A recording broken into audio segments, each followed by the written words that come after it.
Ya, itu namanya wadiah, yang benar-benar wadiah. Apa yang kita simpan itu betul yang nanti kita ambil. Tapi kalau bank sekarang, apalagi di Indonesia, tidak ada wadiah. Ya, ibadah pemimpin itu apa? Ibadah pemimpin bukan sholat tahajud, bukan sholat duha. Itu ibadah seluruh umat Islam itu. Tidak bisa dibanggakan itu. Itu bar necessity. Ibadah pemimpin itu apa? Ya, menutup tempat maksiat. Dan saya katakan ya, setiap pemimpin itu bertanggung jawab untuk seluruh maksiat zahir di tempat yang dia pimpin. Maksiat zahir. Semangat tanpa ilmu, gila. Ilmu tanpa semangat, sia-sia. Saya dulu ketika SD rasa-rasanya banyak ya cerita anak-anak Indonesia juara Olimpiade Fisika Internasional. Ketika saya SD dulu beritanya. Luar biasa berita-berita anak-anak Indonesia cerdas. Mana anak-anak itu sekarang? Harusnya itu yang dikasih bonus agar dia tidak cari keluar. Ada perkara yang haram tapi legal. Apa contoh perkara yang haram tapi legal? Menjual tanah pusako, menjual tanah ulayat, menjual tanah kaum hanya karena surat tanah itu atas nama kita pribadi. Walaupun surat tanah itu atas nama kita pribadi, akan tetapi kepemilikan hakikat tanah itu siapa? Kaum. Nah, ini hati-hati nih. Assalamualaikum warahmatullahi wabarakatuh. Alhamdulillahilladzi hadana li hadza wa ma kunna linahtadiya laula an hadanallah. Asyhadu an la ilaha illallah wahdahu la syarikalah wa asyhadu anna Muhammadan abduhu wa rasuluh. Allahumma salli wa sallim wa barik ala hadzal nabiyil karim wa ala alihi wa sahbihi wa man tabi'ahum bi ihsanin ila yaumiddin. Fa nawayna ta'alluma wa ta'lim wa naf'a wal intifa' wal ifadata wal istifadah wal hatha ala tamassuki bi kitabillahi ta'ala wa bi sunnati nabiyhi sallallahu alaihi wasallam wa du'a ila al huda wa dilalata ala al khair ibtigha'a mardatillahi wa sawabihi wa qurbih. Allahumma 'allimna ma yanfa'una wa fa'na bima 'allamtana wa zidna ilma. Sini. Ini. Ya, para masyayikh, kita lanjutkan kajian kita. Masuk dalam, kalau pakai syarah itu sudah jilid 2 ya. Jilid 2. Tapi kalau misalkan pakai kitab Yaqutun Nafis biasa, kita cuma masuk ke dalam subbab baru, yaitu syuf'ah. Ya, masih dalam kitab muamalah, kita bahas syuf'ah. Ya, syuf'ah ini asal katanya syafa'a. Syafa'a, shin, fa'ain. Jadi kalau misalkan dilihat dari asal katanya, sama dengan syafi'in. Kemudian sama dengan syafa'at. Kalau di sini kita belajar syuf'ah. Nah, apa itu syuf'ah? Nah, itu yang akan kita pelajari. Sudah dapat semua? Qala al-musannif rahimahullahu ta'ala wa nafa'ana bi'ulumihi wa bi'ulumi masyayikhina fid dharain amin. Asy-syuf'atu lughatan ad-dhammu wa syar'an haqqu tamallukin qahriyyin qahriyun. Haqqu tamallukin qahriyun. Ini na'at kepada haqqu. Yathbutu lisyarikil qadimi 'ala syarikil hadithi fima mulika bi'iwadin. Okay. Syuf'ah adalah secara bahasa ad-dhammu. Dhammu artinya menggabungkan. Dhamm. Ya. Ad-dhammu artinya menggabungkan, menghimpun. Wa syar'an, dan secara syara' haqqu tamallukin qahri. Hak untuk memiliki qahri secara paksa. Atau bisa hak paksa untuk memiliki. Ya, kita dalam jual beli kan kita berarti punya hak tuh untuk memiliki barang yang kita beli. Tapi dalam jual beli kita memiliki secara terpaksa atau secara pilihan. Pilihan, tidak boleh memaksa. Innamal bai'u antaradin. Jual beli itu harus rela sama rela, itu jual beli biasa. Tapi kalau syuf'ah ini tidak rela sama rela, tapi apa? Qahri. Suka atau tidak suka, hak itu diberikan oleh syara'. Hak itu diberikan oleh syara' kepada siapa? Yathbutu lisyarikil qadim. Yathbutu yang ada, yang tetap, lisyarik bagi kolega al-qadim yang lama. Bagi rekan kongsi yang lama. Rekan kongsi yang lama. Ala syarikil hadith. Perhatikan li dan ala ya. Li, ada li ada ala. Kalau li berarti dia yang dapat, kalau ala berarti dia yang seolah-olah rugi.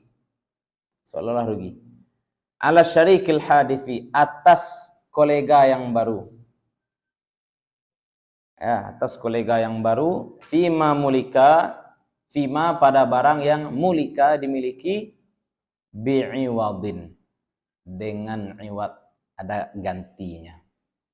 Jadi kita memiliki, tidak merampas, tapi kita ambil, kita ganti. Ya, prakteknya bagaimana? Misalkan saya atau Abid bersaudara 3 orang.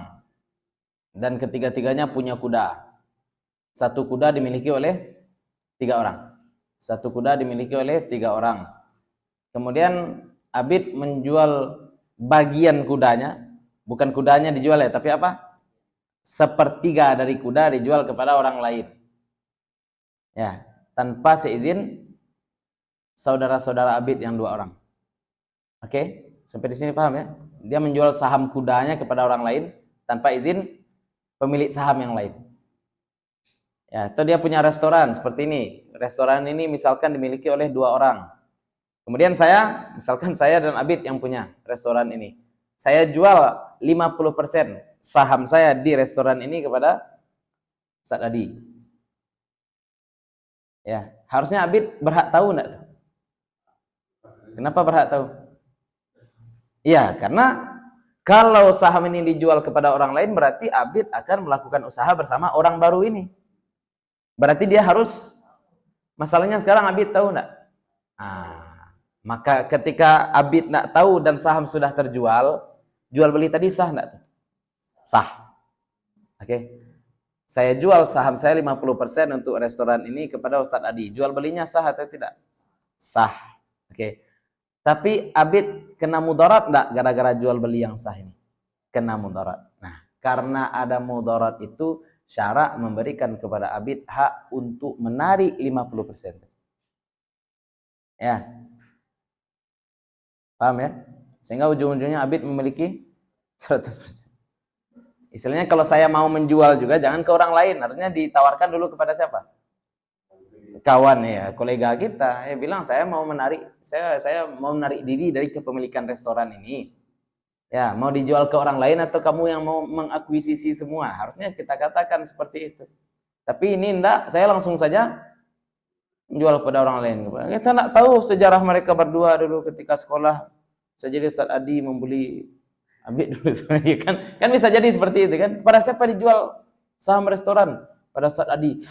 Dia itu saya hampir nikah sama cewek itu, dinikahi sama dia. Kan bisa jadi ada sejarah yang kita tidak tahu.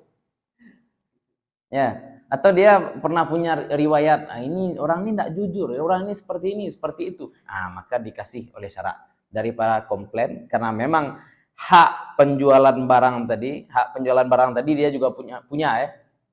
Ya, maka dikasih hak untuk syuf'ah. Ini tolong dibedakan ya, yang dijual adalah saham.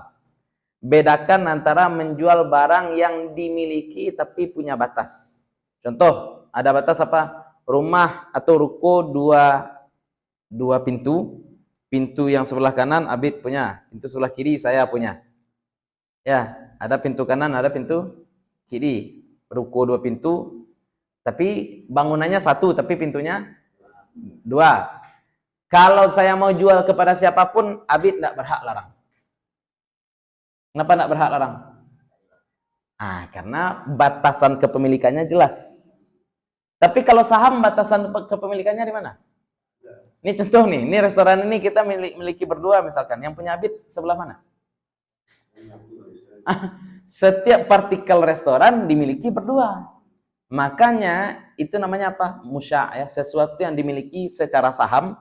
Itu kalau mau dijual harus minta izin dulu sebenarnya kepada syarik, kepada rekan kita. Kalau misalkan tidak terjadi izin, ada namanya apa nih? Syuf'ah. Terjadi jual beli, maka syarikul qadim. Tadi saya syarik, ini syarik al-jadid. Ya, pemilik saham baru, ini pemilik saham lama 2 orang. Pemilik saham baru itu namanya syarik al-hadith. Ya, kalau yang Abid berarti posisinya tadi siapa tuh? Pemilik saham yang lama. Hak itu diberikan kepada siapa? kolega yang lama, pemilik saham yang lama. Yang dirugikan efeknya dari terjadinya syubhah siapa? Syarik al-hadith, pemilik saham yang baru, ya, atau pembeli yang tadi membeli. Dia udah happy, nak, saya sudah punya 50% restoran, dia bilang. Tiba-tiba datang Abid, oh tidak bisa. Saya ada syubhah. Ya. Nah, diambilnya restoran berapa tadi kamu beli? 50 juta, ke 50 juta. Tak. Berarti dia membeli secara paksa. Kalau Ustadz Adi nggak mau, enggak, saya nggak mau menjual. Saya sudah beli dengan sah kok. Iya, pembelian tadi memang sah, akan tetapi syarat juga memberikan kepada Abid hak untuk syuf'ah secara paksa. Suka tidak suka, syarik al-hadith atau pemilik saham yang baru ini suka atau tidak suka, dia harus tetap menunaikan hak syuf'ah. Nah, itu praktek yang kita tarik dari makna syuf'ah. Makna syuf'ah. Makanya disebut syuf'ah karena ada dom. Berarti kita menggabungkan dua saham menjadi satu saham bulat. Ya. Tadi fulan punya 50% saham, fulan punya 50% saham. Gara-gara dia jual 50% saham, syarak memberikan hak kepada fulan yang pertama untuk membeli saham yang terjual tadi dan dijadikan menjadi saham dia. Berarti saham dia yang tadinya 50 sekarang menjadi 100. Contoh. Arkanus syuf'ati, rukun-rukun syuf'ah. Arkanus syuf'ati thalathatun. Rukun-rukun syuf'ah adalah 3. Satu, syafi'un. Syafi'. Syafi' ini adalah orang yang melakukan syuf'ah atau orang yang membeli paksa tadi. Yang membeli paksa saham yang sudah terlanjur terjual. Itu namanya syafi'.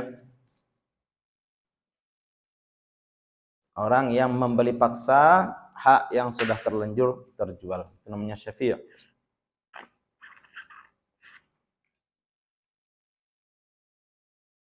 Tsani, yang kedua, wa masyfu'un.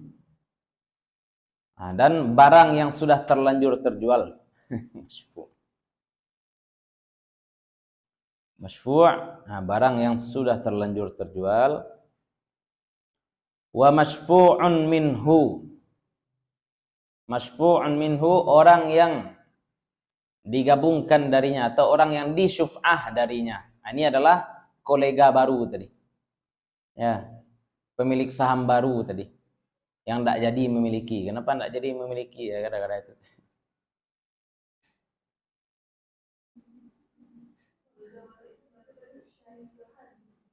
Ya, syarik al-hadith. Masyfu' minhu ini syarik al-hadith. Kalau syafi' adalah syarik al-qadim.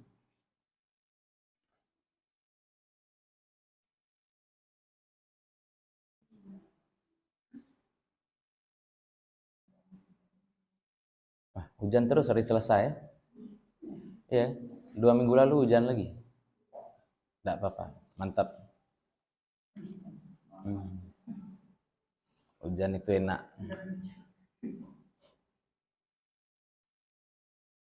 Hujan itu enak bagi anak sekolah, apalagi kalau hujannya pagi-pagi ya. Bisa talambe. Bisa talambe. Bagi guru enggak bisa. Terus syartus syafi'i. Syartus syafi'i. Tapi enggak tahu sekarang ini lembek ya. Orang kalau hujan terlambat sekolah. Kalau saya dulu di Parabe, hujan enggak hujan guru-guru itu hadir, enggak tahu kenapa. Ya, luar biasa. Hujan lebat pun pagi-pagi itu enggak pernah terlambat, 7:04 masuk. Luar biasa. Ya, sekarang hujan stay, enggak hujan rina ini enggak itu. Beda. Ya, barangkali bagi anak-anak sekarang cerita kita hujan-hujanan ke sekolah tuh mungkin seperti kita dengar cerita kakek nenek kita sekolah dulu ya. Nyebrang sungai, lawan buaya. Kan orang tua saya dulu seperti itu bilang. Ayah dulu sekolah lalu ke Rimbo. Ayah dulu sekolah lewat hutan baru sampai ke sekolah. Ini sudah ada sepeda. Cerita saya SD dulu sudah dibelikan sepeda untuk sekolah, maleh-maleh aja lah. Kalau anak-anak sekarang SD udah pakai motor sekolahnya. Sangat mudah sekarang. Tapi lembek ya, lembek. Coba saya tes beberapa kali saya ngajar anak SMA, kelas 1 SMA. Saya tes alif lam syamsiah dan qamariyah masih pusing mereka. Huruf dot itu masih dibilang qamariyah. Huruf dot masih dibilang alif lamnya alif lam qamariyah. Saya bully lah jadinya. Ghairil maghdubi alaihim walal dhal. Itu. Padahal dia tiap hari baca huruf dot yang ada alif lam dan dia baca dengan tasdid. Tapi kenapa ketika ditanya dot itu syamsiah atau qamariyah? Qamariyah. Ya. Itu gara-gara Indomie. Enggak tahu juga ya, Pop es enggak tahu. Apa itu masalah? Sebenarnya otak tuh ya. Otak kalau misalkan tidak dilatih, tidak diberikan maklumat baru setiap hari, dia akan melemah setiap hari. Hati-hati. Covid itu membuat otak anak-anak tidak menambah informasi baru setiap hari. Efeknya otak kalau tidak ditambah informasi baru setiap hari, sel-selnya mati. Sama dengan setiap otot di tubuh kita. Mata juga kalau misalkan tidak dipakai, ya misalkan hanya dipakai untuk melihat dekat, jarang diganti-gantian, kadang-kadang melihat jauh, kadang-kadang melihat dekat, tidak bervariasi, maka otot untuk melihat jauh akan melemah, kan seperti itu. Otot badan juga seperti itu, jarang dipakai mengecil dia, menyusut masa otot. Otak juga seperti itu, sel-sel otak bisa saja mati. Makanya buruh pabrik lah yang kerjanya setiap hari sama. Ya, buruh pabrik sapu ngapain dia? Ya, masang-masang sapu aja, atau buruh ini, buruh itu segala macam. Ya cepat pikun. Kenapa? Karena yang dia lakukan setiap hari sama. Sehingga informasi-informasi yang ada di otaknya menurut otak tidak perlu lagi dihapus, dihilangkan. Ya, makanya latih otak kita untuk selalu setiap hari harus ada maklumat baru yang kita tahu, harus ada ilmu baru yang kita tambah. Kalau setiap hari berarti kita cuma bisa memurajaah atau mengulang ilmu yang sudah kita punya, itu namanya kita rugi. Ya kan, siapa yang harinya sama dengan hari kemarin, rugi. Kalau harinya lebih baik daripada hari kemarin, beruntung. Kalau harinya lebih buruk daripada hari kemarin, itu juga berkaitan dengan ilmu. Kalau ternyata setiap hari ilmu kita berkurang, coba tanya anak-anak setelah libur. Hafalan Qur'annya ketika di pondok 10 juz, pas libur tinggal 7 juz. Itu anak-anak apa? Anak-anak celaka. Celaka, berkurang. Harusnya bertambah, malah berkurang. Libur enggak ada. Menambah penderitaan orang tua aja anak-anak sekarang libur. Apa buktinya? Buktinya pas Covid orang tua nanya kepada guru-guru, kapan anak sekolah nih, Ustaz? Kapan anak sekolah nih, Ustaz? Seolah-olah orang tua dah menderita sekali ya kalau anaknya di rumah.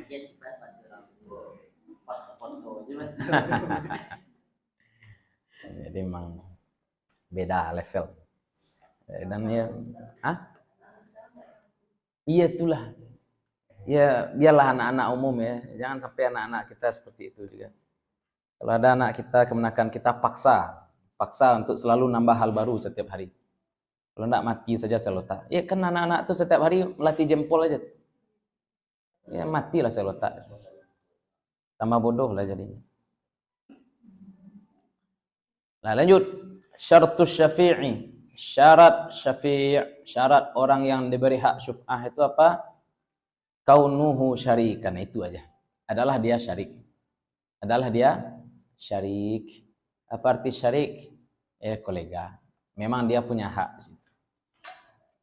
Syurutul masyfu'i, syarat masyfu', syarat barang yang disyuf'ah, syarat barang yang dibeli paksa. Salasatun, 3.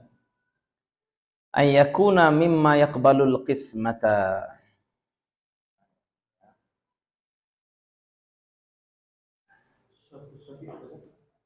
Ya, syafi' satu saja ya, dia memang syarik.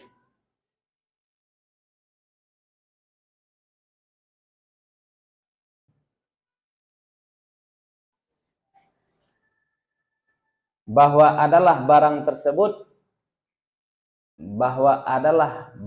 tersebut mimma yaqbalul qismah, adalah dari barang yang yaqbalu bisa qismah, bisa dibagi.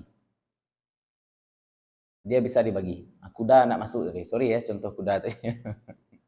Kuda tuh menjualnya dari awal sudah enggak sah kalau kuda. Kuda dimiliki bersama, kalau mau jual harus izin. Kalau enggak izin enggak sah.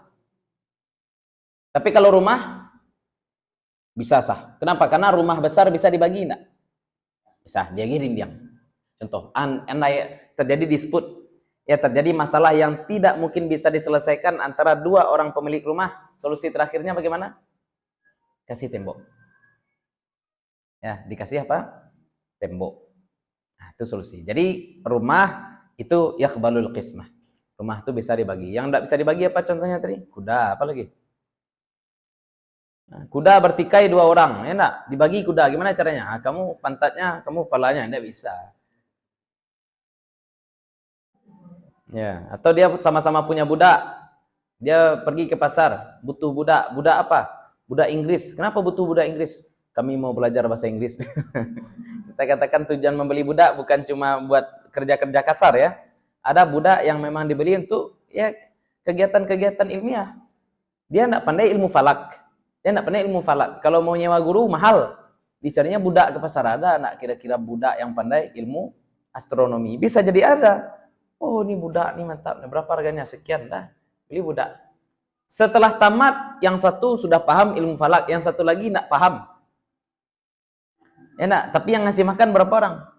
Berdua. Yang satu udah malas ngasih makan. Boleh enggak dia jual? Budak tadi. Hah? Mesti ada izin kan? Karena budak enggak bisa dibagi, enggak bisa dispute. Enak ngambil budak kepala ketih, ambil budak kepala bawah enggak bisa. Rumah bisa, kalau rumah bisa. Ya, kalau rumah itu bisa. Kalau mobil bisa dibagi enggak?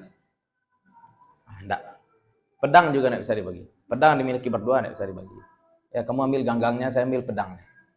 Bisa pedang tanpa ganggang dipakai? Bisa ganggang tanpa pedang dipakai? Oh, enggak, sama-sama enggak bisa. Terus wa yakuna mimma la yanqulu minal ardi. Dan bahwa adalah dia mimma dari barang yang la yanqulu, tidak pindah, minal ardi, dari tanah. Nah, berarti berbentuk tanah atau rumah. Sesuatu yang tidak bisa berpindah dari tanah. Ya, berarti rumah atau tanah. Rumah bisa pindah?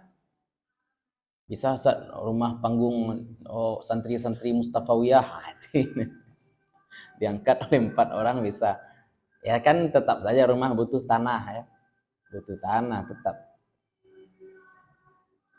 Jadi rumah dan tanah. Kalau dalam bahasa Arab, rumah dan tanah itu disebut dengan akor. Akor. Kalau di Indonesia mungkin disebut properti ya. Kalau orang di Jakarta misalkan, saya pernah tanya, saya dulu enggak paham. Apa usaha si fulan di Jakarta? Bisnis properti. Alah, bisnis properti. Ternyata artinya jual beli tanah atau perumahan. Jual beli tanah atau perumahan.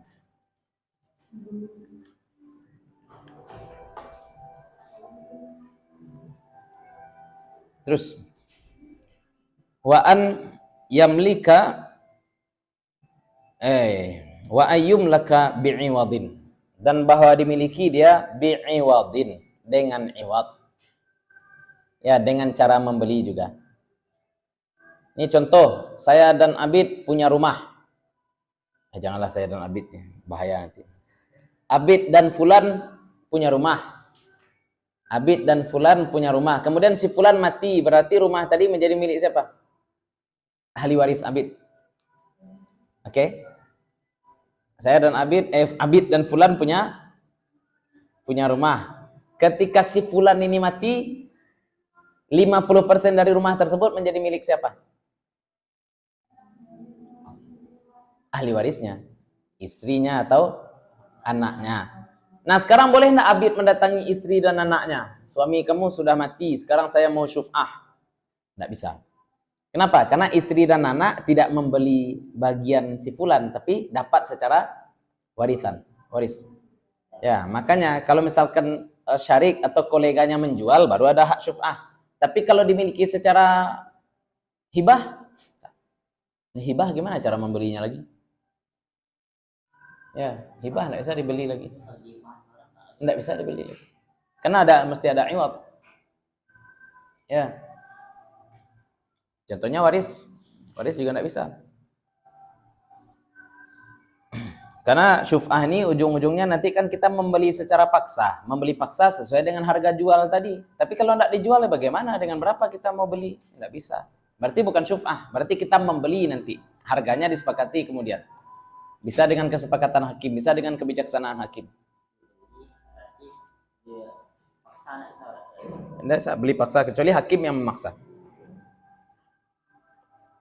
Kecuali hakim yang memaksa. Hibah boleh diperjualbelikan. Ya contohnya saya hibahkan 50% restoran kepada Ustadz Adi. Ada hak syuf'ah Abid kepada Ustadz Adi? Tidak. Karena syuf'ah berarti Abid akan datang ke Ustadz Adi kemudian bertanya, berapa Ustadz tadi beli? Masalahnya tadi Ustadz Adi tidak membeli tapi dapat hibah. Berarti berapa yang harus dibayar Abid pada Ustadz Adi? Anda tahu, makanya bukan syuf'ah. Berarti datang saja baik-baik ke Ustadz Adi daripada nanti kita terjadi pertikaian karena chemistry saya dengan Ustadz Adi tidak seperti chemistry saya dengan Ustadz Abid. Kata Abid, enak. Nah, saya beli sajalah. Berapa Ustadz mau jual saham Ustadz yang sudah dihibahkan Ustadz Abid? Nah, seperti itu. Ya berarti jual beli baru, bukan syuf'ah. Berarti jual beli yang baru, bukan syuf'ah. Bisa. Semua pertikaian bawa kepada hakim ya. Semua pertikaian bawa kepada hakim. Terus syarat masyfu' minhu. Ini syarat kolega yang baru nih. Ta'akhuru sababi milkihi an sababi milki syafi'i. Nah, ini syarat adi saja. Syarat adi. Apa itu? Ta'akhur. Terlambat. Sebab kepemilikannya, sababu milkihi an sababi milki syafi'. Dari sebab kepemilikan syafi'. Dalam artian pemilik syarik al-qadim lebih dahulu memiliki barang tersebut daripada dia, itu aja. Ya, dia baru memiliki, sedangkan si syafi' sudah memiliki sebelumnya, itu saja. Berarti kalau dia sama-sama memiliki, tidak boleh saling syuf'ah ya. Ya, tidak boleh saling syuf'ah. Kalau kita sama-sama membangun sebuah usaha berdua, tidak ada syuf'ah. Kalau kita sama-sama membangun rumah berdua, tidak ada syuf'ah. Ya, kalau kita membangun rumah berdua, tidak ada syuf'ah. Yang jadi masalah apa? Ada pemilik baru, ada pemilik lama. Nah, pemilik lama yang maslahatnya lebih dikedepankan. Kalau kita memiliki berdua, bertikai misalkan. Dia sama-sama membangun rumah berdua, di tengah jalan bertikai. Nah, siapa yang akan dimenangkan oleh hakim? Kalau ada pemilik baru, ada pemilik lama, pasti hakim akan memenangkan pemilik lama. Ya, sebelum datang pemilik baru, orang tidak bertikai. Sekarang datang pemilik baru bertikai. Berarti sebab pertikaian adalah adanya pemilik baru. Maka sebab pertikaian dihilangkan. Siapa penyebab pertikaian? Pemilik baru. Tapi kalau dua-duanya sama-sama membangun, siapa yang akan dimenangkan oleh hakim? Dicari pertikaian. Ya, bukan tergantung kapan memilikinya, dilihat pangkal masalahnya apa. Nah, ini syuf'ah. Ini syuf'ah. Kalau misalkan sama-sama gono gini lah istilahnya, gono gini dibangun bersama kemudian bertikai dibawa kepada hakim, baru hakim akan melihat secara bijak apa sebab pertikaian, kemudian bagaimana penyelesaiannya.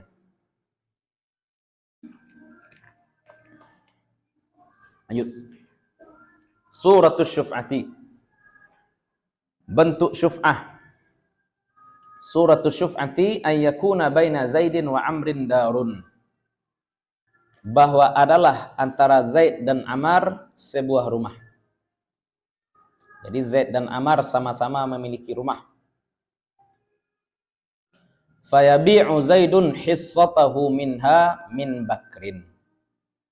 Fayabi'u Zaidun hissatahu minha min Bakrin. Maka si Zaid menjual hissatahu, sahamnya. Hissah itu bagian atau saham. Maka si Z, lalu si Z menjual bagiannya minha dari rumah tersebut.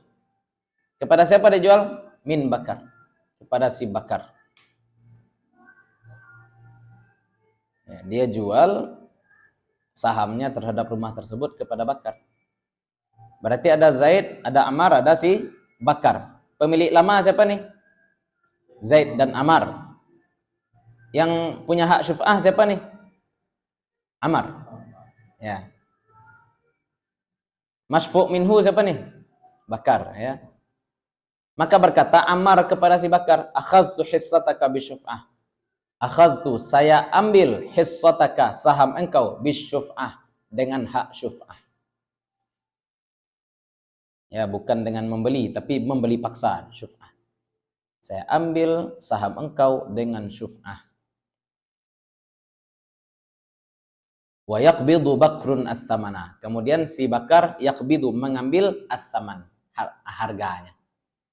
Berapa tadi istilahnya? Engkau tadi beli saham tadi berapa? 50 juta. Aku 50 juta ambil aku.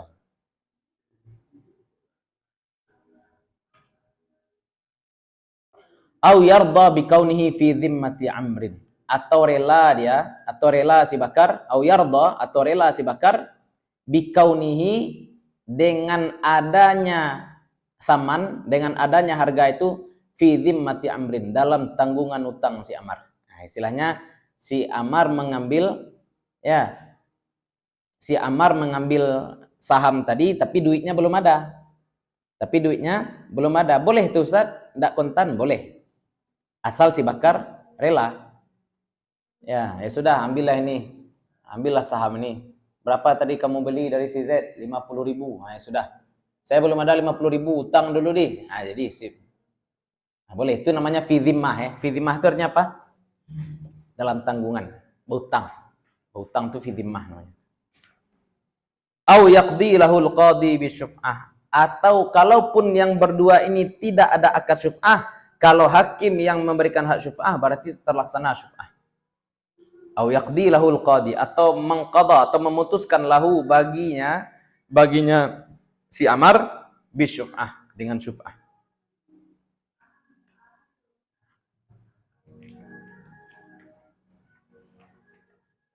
Jadi syuf'ah bisa jadi 3 ya. Yang pertama dibayar kontan, yang kedua utang dulu, yang ketiga hakim yang memutuskan. Nah, ini praktek yang jarang, tapi jangan dibilang tidak ada ya. Ini suami istri ketika berdamai ya, rasa-rasanya rumah ini akan dimiliki berdua sampai hari kiamat. Ternyata di tengah jalan bertikai. Gara-gara bertikai, kenapa bertikai? Karena suami ternyata menjual rumah tadi karena surat itu atas nama dia, ya enggak? Kan bisa jadi. Surat rumah itu atas nama dia jual saja. Yang dia jual itu sebenarnya rumah dia atau rumah berdua. Tapi itu tidak sah dari awal ya, karena yang dia jual seluruh rumah ketika itu. Padahal yang dia miliki sebenarnya adalah separuh rumah. Makanya kita katakan kadang-kadang ada perkara yang halal tapi ilegal. Ada perkara yang halal tapi tidak legal. Apa contoh perkara yang halal tapi tidak legal? Hibah tanpa ke notaris. Ya, ada perkara yang halal tapi ilegal. Ketika kita hibahkan tanah kepada seseorang dengan lafaz saja, sah enggak secara fikih? Halal enggak? Halal. Tapi kalau dibawa ke hakim, hakim terima enggak? Enggak. Kenapa enggak terima? Karena tidak ada saksi, tidak ada surat tanah, segala macamnya tidak ada. Ada perkara yang haram tapi legal. Apa contoh perkara yang haram tapi legal? Menjual tanah pusako, menjual tanah ulayat, menjual tanah kaum, hanya karena surat tanah itu atas nama kita pribadi. Walaupun surat tanah itu atas nama kita pribadi, akan tetapi kepemilikan hakikat tanah itu siapa? Kaum. Nah, ini hati-hati nih. Makanya kita samakan seperti tadi ya, suami dan istri membangun rumah berdua. Biasanya rumah atas nama siapa? Kalau di Minang atas nama istri biasanya. Boleh istri menjual rumah tadi? Menjual sendiri saja pandai? Boleh enggak? Pandai-pandai saja dia sendiri menjual rumah. Boleh enggak? Enggak. Walaupun surat tanah atau rumah itu atas nama dia, tapi hakikat yang memiliki rumah siapa? Berdua.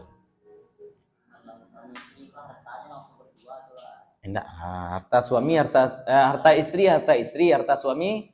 Kalau penghasilan, kalau ini punya usaha berdua berarti gitu ya. Ya kalau profesional, kalau usaha berdua profesional. Ya. Suami, istri. Kalau urusan duit harus profesional. Iya ya.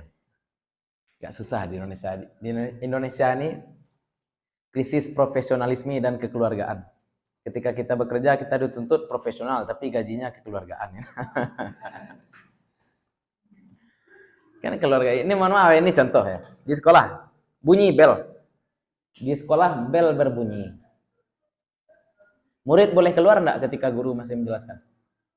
Secara profesional boleh. Secara profesional, secara moral, oh enggak, dari sisi kekeluargaan dia kena. Ya. Itu ya agak rumit memang. Agak rumit. Kalau di barat kan enggak, memang profesional saja ngajar itu, belajar ya profesional. Di perusahaan punishment-nya yang profesional. Ah. Rewardnya enggak. Iya. Reward enggak profesional ya. Kalau reward kekeluargaan ya. Reward cuma dipajang foto. Kalau gaji telat deh, tapi kalau boleh libur, Saya kadang-kadang lihat pekerja ya di ya kerja inilah kerja itulah kerja kasar berapa gaji? Ada yang gajinya 1.200.000. Ini cerita pekerja di minimarket lah ya. Gajinya cuma 1.200.000. Saya pikir deh, bila kawin pejaga ke enak. Kapan mau kawin kalau gaji cuma 1.200.000? Tapi kemudian saya ingat gaji guru pun tidak lebih baik. Oh ya sudah. Guru bekerja dengan ilmu. Kalau kerja di minimarket itu perlu ilmu. Tamat SMP bisa. Tamat SMP itu bisa kerja di minimarket. Tamat SMP itu bisa jadi tukang parkir. Tamat SMP bisa jadi tukang cuci piring sebenarnya. Ya enggak? Nah, tapi ternyata gaji guru yang harus S1 sekian. Hah? Iya. Kerjanya serius, gajinya bercanda. Kalau artis kerjanya bercanda, gajinya serius ya. Sponsor negara lagi kan. Itu saya enggak rela. Saya katakan kalau misalkan penghibur itu gajinya besar dan digaji oleh awam, sip. Tapi kalau negara yang menggaji, enggak rela saya. Uang negara harus tasarruful wali 'ala ra'iyati manutun bin maslahah. Perbuatan wali terhadap rakyat harus berdasarkan asas maslahat. Ini mohon maaf ya, Indonesia kalah kemarin dari Thailand main bola. Ya. Vietnam. Saya enggak tahu juga, saya enggak nonton. Dari Vietnam ya. Saya masih terbawa kenangan 2010, AFF 2010 saya nonton. Ya, Indonesia kalah lawan Thailand. Menang kalau enggak salah, tapi enggak juara. Pokoknya itulah, lupa. Ya, Indonesia kalah kemarin main bola ya. Hancur reputasi negara kita. Rusak kemerdekaan kita. Ini orang bilang kami bermain bola membawa nama bangsa, patriot dari Hong Kong. Main bola patriot itu siapa? Orang yang guru-guru ngajar ke daerah, anak-anak buta huruf, yang ya seperti cerita Pak Harpani di Laskar Pelangi itu, yang sekolah Muhammadiyah, bahkan ada muridnya yang Cina, yang Kristen pun dia terima. Itu baru namanya patriot. Tapi main bola itu hobi, bukan patriotisme. Apa-apaan patriotisme? Menang atau kalah kita tetap merdeka kan? Dijajah kita kalau kalah main bola. Ya kita enggak nafikan ya, tapi saya maunya atlet itu enggak digaji oleh negara, tapi digaji oleh sponsor. Ya, siapa yang gaji? Adidas misalkan. Ya enggak? Kalau di Eropa pemain bola itu memberikan kontribusi kepada negara atau digaji oleh negara? Kontribusi ke negara. Pajaknya tinggi yang dibayar ke negara. Ya, kalau di sini nuntut negara aja semuanya. Negara ini tidak peduli kepada atlet. Kok negara dituntut peduli pada atlet? Sekarang atlet peduli tidak pada negara? Kontribusi. Kita pragmatis saja. Kontribusi untuk negara berapa? Apa? Ya, itu yang harus kita pikirkan. Kalau saya jadi presiden ya, saya akan pikir bargainnya, check and give-nya. Kita modali atlet sekian, yang didapati oleh negara dengan adanya atlet berapa? Ya. Kita biayai mahasiswa untuk mempelajari pertanian. Ya. Kemudian mahasiswa tadi mampu untuk menanam gandum dengan suhu di Indonesia seperti ini. Nah, itu namanya ada bargaining-nya. Berarti nanti Indonesia tidak perlu impor gandum. Itu contoh. Ya, itu ada namanya feedback kepada negara. Tapi kalau tidak ada feedback bagi negara, kan repot juga. Ya, saya atlet juga ya, atlet silat, tapi saya nak minta pada negara. Ya, saya menghidupkan budaya Minangkabau, silat Kumango. Enggak ada saya yang ngemis-ngemis ke pemerintah. Pemerintah ngasih, kalau enggak ya sudah. Betul, Beb. Tentara baru dikasih ya, Pak. Ini patriot tentara. Tentara aja enggak pernah ngomong kami patriot. Nah, ada tentara ngomong itu. Ini dia main bola patriot. Saya sakit hati gara-gara kemarin enggak jadi main sama Argentina aja ya. Enggak jadi tuan rumah Piala Asia. Piala Dunia bantu hilang nalo kemerdekaan cuma gara-gara itu. Terima kasih karena sudah menghancurkan mimpi anak bangsa. Alah main bola mimpi anak bangsa lah. Tapi banyak anak-anak kita yang tidak jadi anak-anak brilian kita karena keterbatasan biaya anak kuliah. Dia hebat fisika, dia hebat matematik, tapi tidak ada biaya, tidak bisa kuliah. Istilahnya kalau dia dikuliahkan ke Jepang nanti bisa jadi monster seperti Habibie beliau. Ya, betapa banyak anak-anak seperti itu yang harusnya diperhatikan. Ini malah atlet dikasih bonus 500 juta. Olimpiade 5M. Wah. Saya dulu ketika SD rasa-rasanya banyak ya cerita anak-anak Indonesia juara Olimpiade Fisika Internasional ketika saya SD dulu beritanya. Luar biasa berita-berita anak-anak Indonesia cerdas. Mana anak-anak itu sekarang? Harusnya itu yang dikasih bonus agar dia tidak cari keluar. Ya, tidak dikasih bonus ya lah. Seperti Habibie. Pragmatis. Ini parah nih.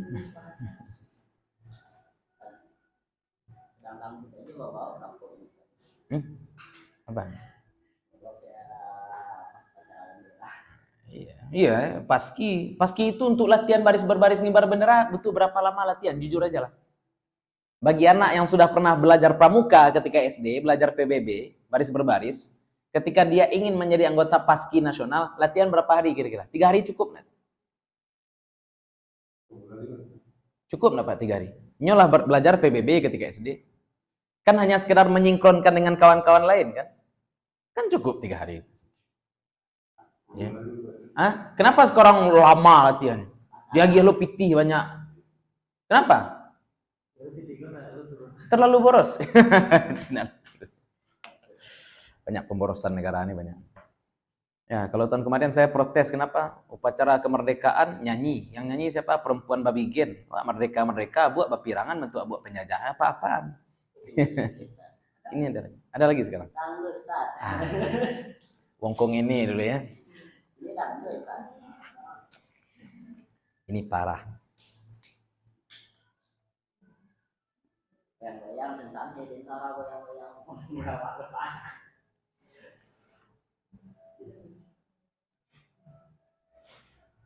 Agak rumit ya. Lanjut. Lalu masuk bab baru ya. Nah, sekarang masuk bab baru investasi. Qiraat. Ini investasi. Memodali. Pinjaman produktif. Nah, ini yang kita katakan pinjaman produktif. Ada pinjaman konsumtif, ada pinjaman produktif. Kalau pinjaman konsumtif namanya apa? Qardun. Kalau pinjaman produktif qiradun. Kalau pinjaman konsumtif qardun.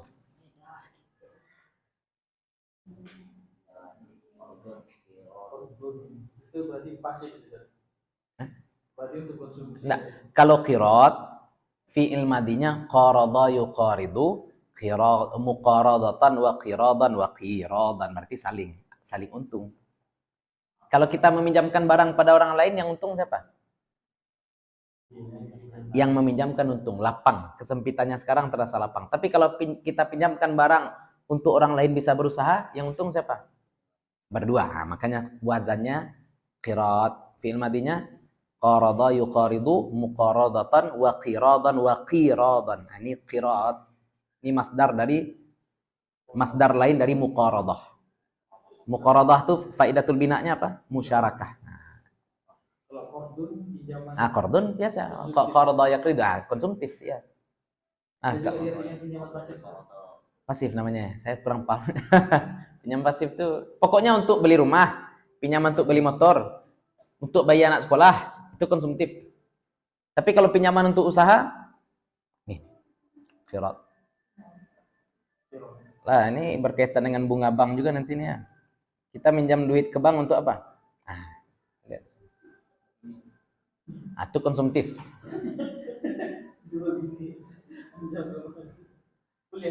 Kuliah.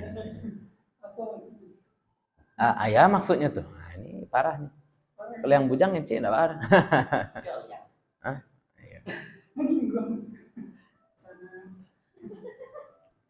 Lah, al-qiradu lughatan Qirat secara bahasa mushtaqun minal qardi wa huwal qat'u.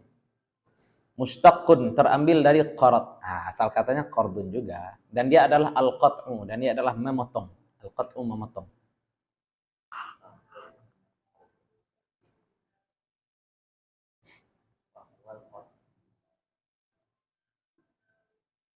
Dia parti koto, potong. Berarti yang rentan riba itu di sini sih. Hah? Di kirot ini yang rentan paling rentan. Bukan, ini yang tidak ada ribaan. Oh iya, Qardun yang riba. Zaman konsumtif. Ya, kullu qardin jarra naf'an fahuwa riba. Nabi nak bilang kullu qiradin, Nabi bilang kullu qardin jarra naf'an. Kalau qirat, kita meminjamkan memang tujuan kita ngambil laba. Iya kan? Ini orang mau usaha, kita kasih modal. Tujuan kita ngasih modal untuk apa? Agar kita juga dapat laba. Beda dengan qardun. Qardun tujuan kita melapangkan beban dia tidak bisa makan. Nah, ini beras. Tapi nanti kamu balikkan beras 2 kali lipat. Itu ya riba. Karena dia untuk konsumsi. Jahat kita kalau itu kita. Ya, tapi kalau Manfaat. ya, Jahat kalau nyambil manfaat. jahat. Manfaatnya dari mana itu sebenarnya ya? Kalau pinjaman konsumtif manfaatnya didapat dari mana? Enggak dapat manfaat. Tapi kalau pinjaman produktif, dia pinjam uang untuk usaha, pinjaman tadi berkembang enggak? Berkembang. Boleh diambil laba dari situ? Ah. Makanya namanya ya invest. Memodali. Wa syar'an, dan secara syara, tauqilu malikin bija'li malihi biyadi akhara liyatajra fihi waribhu mushtarakun bainahuma. Ini dari pengertian agak rumit ya, tapi dari pengertian bahasa Indonesia paham ya. Seseorang memberi pinjaman kepada orang lain, tapi pinjamannya pinjaman untuk usaha. Kemudian usaha tadi berkembang dan hasilnya nanti dibagi 2. Tergantung berapa persen sesuai dengan kesepakatan di awal. Satu pemodal, yang satu pengembang atau pekerja. Satu pemodal, yang satu pekerja. Ketika berlaba nanti dibagi 2. Nah, itu apa namanya? Qirat. Kalau di bank syariah namanya mudharabah. Nah, ini nama mudharabah. Kan itu akad kita nabung di bank apa? Di bank syariah. Mudharabah kan? Wadiah satu lagi. Ya, mudharabah inilah dia. Berarti kita naruh di bank, naruh dalam rangka apa tuh? Nah, kita kalau jujur aja ya. Di bank syariah kita nabung akadnya 2. Bisa mudharabah, bisa duit yang kita simpan sebagai wadiah itu diputar juga enggak oleh bank? Nah, iya kan? Ya, padahal akadnya wadiah. Wadiah. Makanya nabung di bank itu sebenarnya hakikatnya bukan wadiah. Apa tuh? Sorf namanya. Kita konversikan uang asli menjadi uang elektronik. Udah itu sekarang. Nabung itu kita tidak sedang nitip uang di bank, tapi sebenarnya kita sedang apa? Mengkonversikan uang nyata menjadi uang digital. Karena uang yang kita tabung di bank berbeda dengan uang yang kita tarik. Itu contoh saja ya. Kita pergi ke bank bawa uang 100.000 jelek 10 buah. Contoh. Kemudian kita ambil lagi bank. Sore nyesal kita, aduh kita ternyata butuh 1 juta. Pergi kita lagi ke bank, kita tarik 100.000 yang 10 buah tadi. Yang dikasih bank pada kita uang cantik atau uang jelek lagi? Uang cantik ya. Berarti uangnya sudah berbeda. Kalau uang sudah berbeda namanya apa? Ada konversi. Ada proses pertukaran uang di situ. Ada proses pertukaran uang. Berarti kita nabung itu sebenarnya sekarang namanya apa? Sorfu. Bank asli di Harry Potter, pernah nonton Harry Potter? Itu bank asli. Apa itu? Kita pergi ke bank, kita dikasih kunci, di dalam ruangan itu ada peti-peti, ada loker-loker, itu bank asli. Itu wadiah asli. Ya, itu namanya wadiah yang benar-benar wadiah. Apa yang kita simpan itu betul yang nanti kita ambil. Tapi kalau bank sekarang, apalagi di Indonesia tidak ada wadiah. Hah? Enggak tahu. Wallahu alam. Entah bang sesuatu tidak. Bahasa. Jadi akad yang disebut wadiah itu di mana? Iya, bagi saya rusak, bukan wadiah, sorf. Akad sebenarnya adalah sorf. Ya, sama dengan baik, tukar uang dengan uang. Menukar uang nyata menjadi uang virtual itu sebenarnya.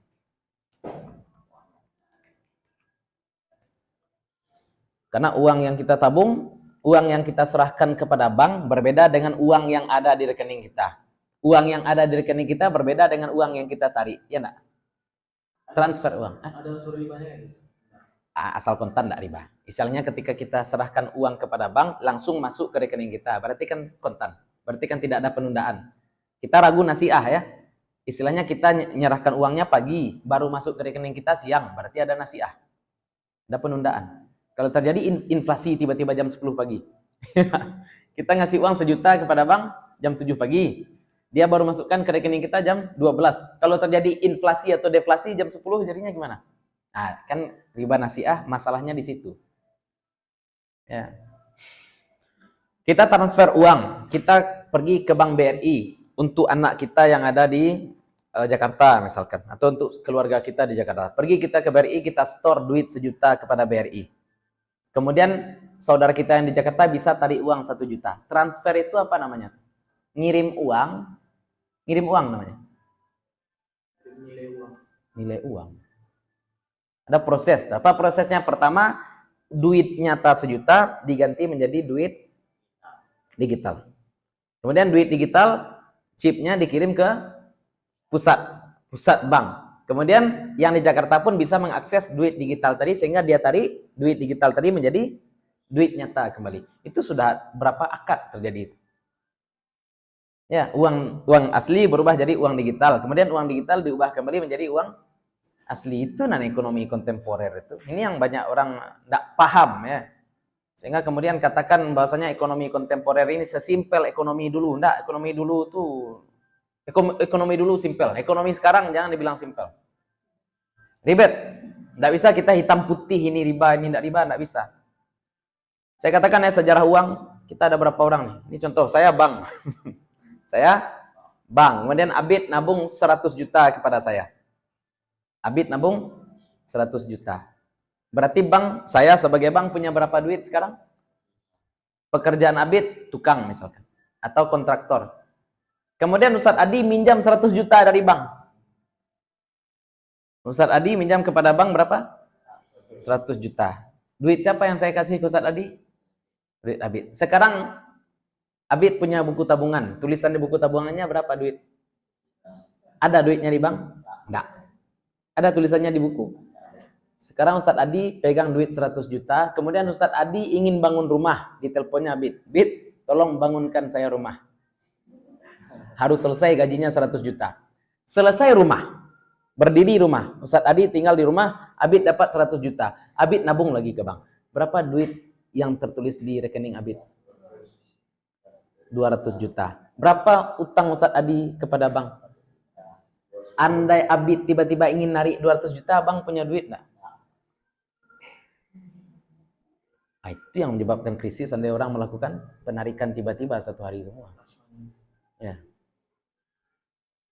Ya, karena duit yang tertulis berbeda dengan duit nyata yang beredar. Duit nyata enggak segitu, walaupun yang tertulis segitu. Itu kan contoh simpel. Kalau cuma 3 orang, 1 orang yang minjam duit, 1 orang yang nabung. Padahal duit asli cuma 100 juta, tapi ternyata yang tertulis 300. 100 dalam bentuk utang, 200 dalam bentuk tabungan. Ya nak? Nah, itu agak rumit. Uang kertas ini ya. Itu qarat. Itu makanya qarat ini berkaitan betul dengan riba. Qard, bukan qirat. Qardun. Tapi kalau enggak ada bank lama kan Ustadz Adi mau bangun rumah gimana caranya? Lama, nabung dulu enak, nabung dulu. Lama pergerakan ekonomi. Dengan adanya bank, ekonomi pesat. Tapi masalahnya apa? Duit yang beredar berbeda dengan duit nyata yang ada. Yang beredar kan banyak. Ya nak? Kalaupun Ustadz Adi mampu membayar utang 100 juta dari mana? Tetap saja Abid cuma bisa narik sebenarnya. Tapi kalau Abid tidak perlu narik duit, Abid hanya perlu transfer duit saja untuk beli di Shopee Pay. Contoh. Makanya uang digital ini rentan untuk dipalsukan sekarang. Beda dengan duit asli. Jadi bisa juga dimanipulasi negara. Bisa saja. Bisa saja kolaps. Ya, makanya pengawas keuangan itu harus benar-benar teliti ya. Zamannya Soekarno yang pinjam duit masyarakat dulu. Iya. Ya. Untuk bangun GBK ya. Itulah itu contoh ekonomi modern. Tadi saya simpelkan 3 orang. Kalau ada 1.000 orang seperti itu. 1.000 orang nabung, 1.000 orang minjam duit. Terbayang ya?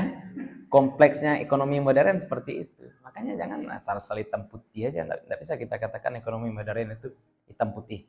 Kecuali orang bodoh. Ustaz, kita ingin lepas dari riba. Kalau menurutnya yang seperti tadi riba, ya sudah. Barter. Itu jual beli paling aman. Jual beli paling aman adalah barter. Pergi kita ke pasar, kita bawa beras 1 karung, kita mau beli ayam. Ya, 1 ayam berapa beras?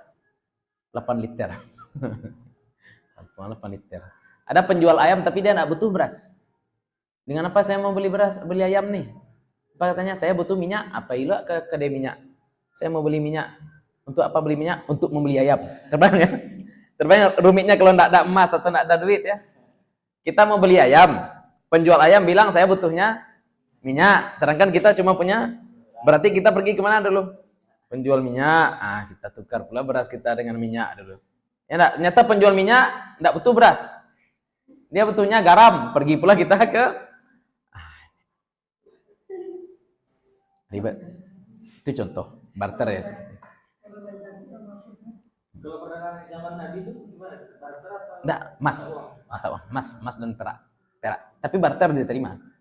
Barter juga diterima. Ya sama 50-50 lah. Pakai emas jadi, barter pun jadi. Mata uang dulu, garam juga mata uang ya. Garam dulu juga mata uang. Kenapa garam dianggap sebagai mata uang? Susah dicari yang pertama, yang kedua tahan lama. Tahan lama. Mahal garam itu mahal. Dulu ada salah satu daerah di Siwa, di Mesir, Siwa. Itu makmur dulu gara-gara di situ banyak danau mati, danau garam. Sehingga ada kastil garam di situ bahkan. Mungkin bagi orang dulu garam tuh dibangun kastil tuh berkilau-kilau ya. Dia tanah liat tapi tanah liatnya bercampur garam. Ya. Luar biasa. Dulu ya. Tapi sekarang garam ini murah ya. Saking murahnya garam tidak ada iklannya di TV. Ada iklan beras di TV? Ada. Ada iklan gula di TV? Ada. Iklan minyak goreng? Iklan garam? Saking murahnya. Saking murahnya tidak ada iklan. Kemudian juga mata uang dulu apalagi? Kerang ya. Kulit kerang. Banyak mata uang. Pokoknya disepakati. Lanjut. Jadi nggak bisa juga dibilang kayak ini riba seutuhnya Nggak atau bisa. dibilang pula Boleh seutuhnya, nggak bisa. Makanya kita katakan dalam ekonomi Islam yang kita ambil adalah prinsip utamanya. Kita nggak bisa katakan apakah syariat datang dengan prinsip detail. Nggak. Ya, prinsip utama ekonomi Islam itu yang penting tidak riba, tidak gharar, tidak zalim, tidak ghasab, kan seperti itu. Nah, kini terjadi hal tersebut. Ada gharar dalam bank syariah, dalam bank syariah pun ada. Kita kasih contoh apa? Contohnya kita nabung di bank syariah dengan akad mudharabah. Kita tabung di bank 100 juta contoh. Ya, kita nabung di bank berapa tadi? 100 juta. Di bulan pertama kita nabung, kita dapat ribeh. Kita dapat margin. Berapa margin? 50.000 misalnya. Terbayang ya? Di bulan kedua harusnya kita dapat berapa? 50.000 juga. Terbayang ya? Di bulan kedua harusnya kita dapat 50. Tapi sehari sebelum masuk margin 50.000 kita tarik duit 100 juta tadi. Sehari sebelum harusnya margin itu masuk, kita tarik duit. Kita dapat duit enggak? Enggak dapat. Harusnya kita tetap dapat enggak? Walaupun enggak 50.000. Harusnya ya. Terbayang ya? Ulang lagi. Kita nabung di bank syariah. Setiap bulan harusnya kita dapat 50.000. Bulan pertama kita dapat. Di bulan kedua, sehari sebelum masuk TF margin, kita tarik duit 100 juta. Kita kosongkan rekening. Sekarang selama 29 hari duit kita sudah diputar oleh bank enggak? Sudah diputar. Kenapa labanya enggak masuk? Tetap ada gharar walaupun sedikit. Tetap ada gharar. Lalu bagaimana tuh dosa? Ya secara konsep ya kriminal itu secara konsep. Tapi dimaafkan enggak? Dimaafkan. Kenapa dimaafkan? Enggak mungkin enggak. Ya, enggak bisa kita carikan solusi. Solusinya gimana tuh? Harusnya 50.000, kemudian berarti 29 per 30 kali 50.000, kan harusnya seperti itu solusi. Tapi berapa nasabah yang akan dicarikan solusi seperti itu? Ya, kan rumit. Makanya ya tanazul saja yang konsep-konsep seperti itu. Tanazul, ada gharar, ada, tapi ghararnya gharar yang tidak fauqat taqah. Ghararnya tidak fauqat taqah, tidak melebihi faidah yang kita dapatkan. Ya, itulah kontemporer. Kalau enggak mau, gimana caranya tadi? Simpan aja emas tuh di bawah tungku. Ya, orang-orang siswa ya. Nah, hilang. Simpan aja di bawah kasur.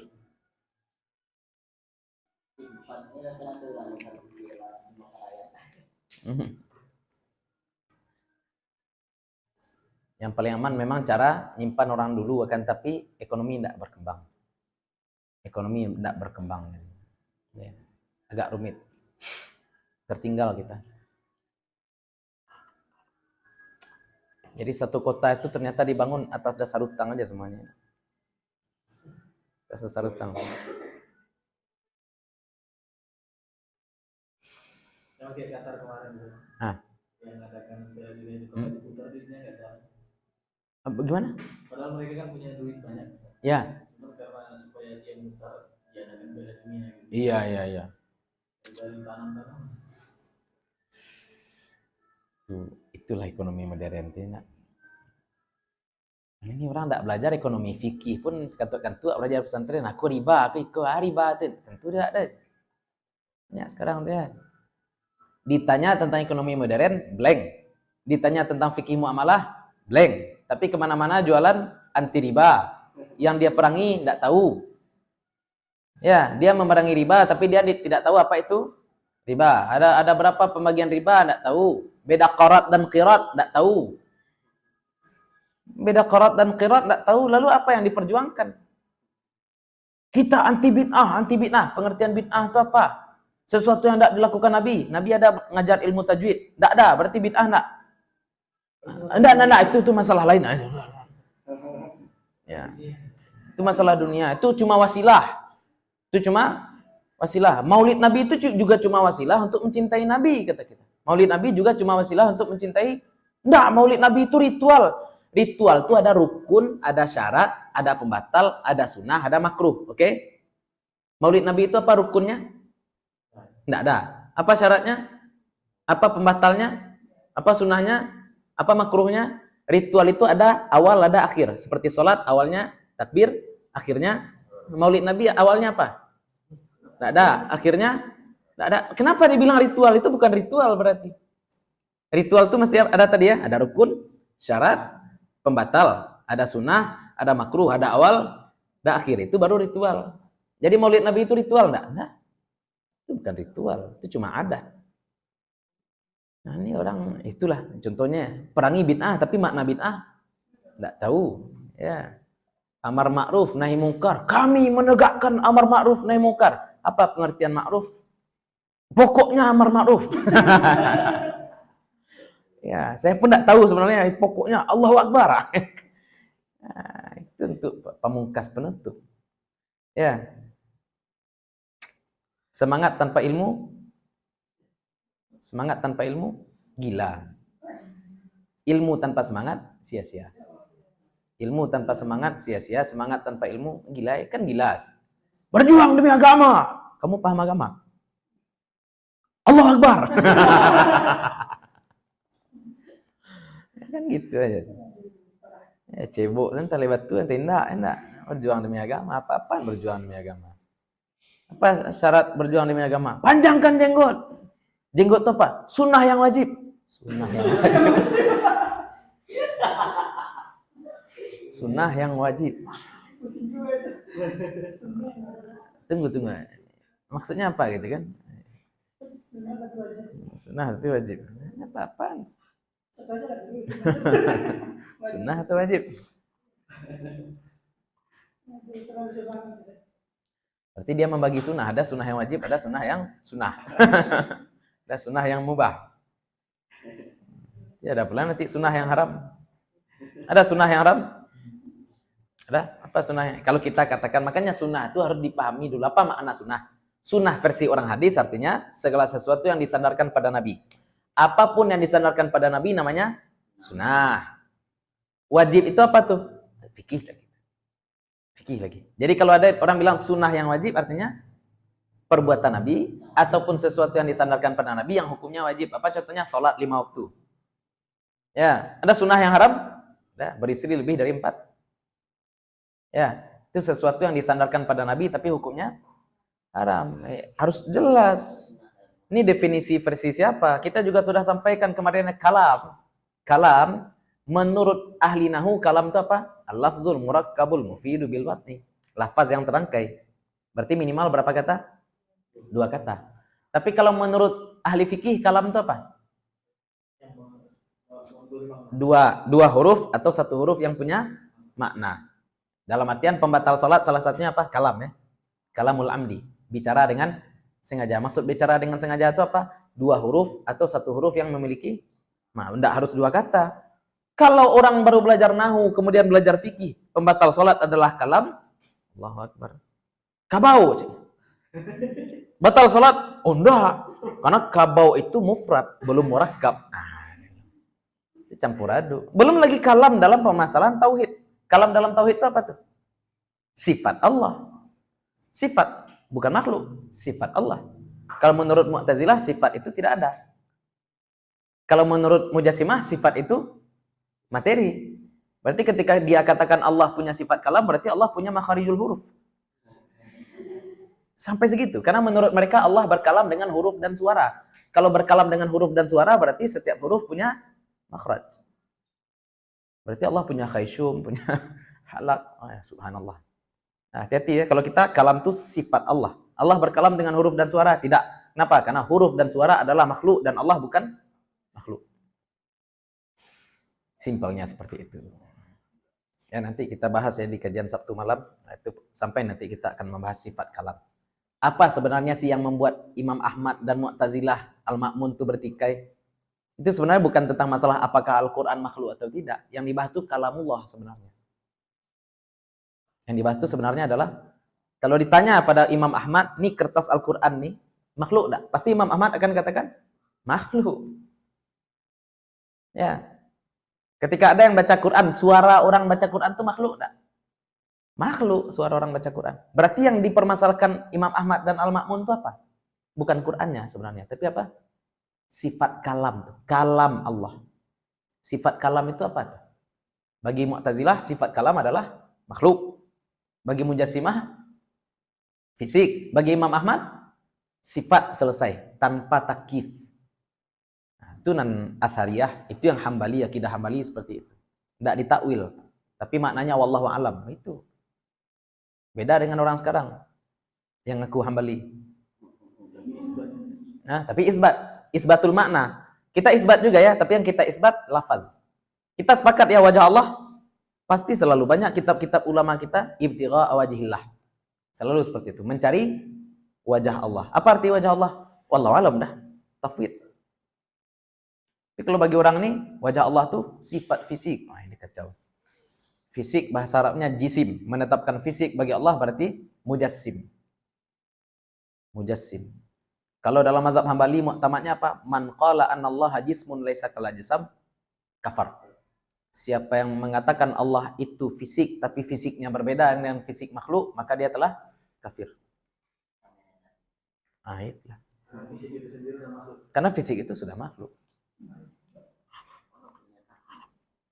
Tangannya berbeda. Tangan monyet ada dengan tangan manusia beda, kan kurang ajar. Kan seperti itu kan?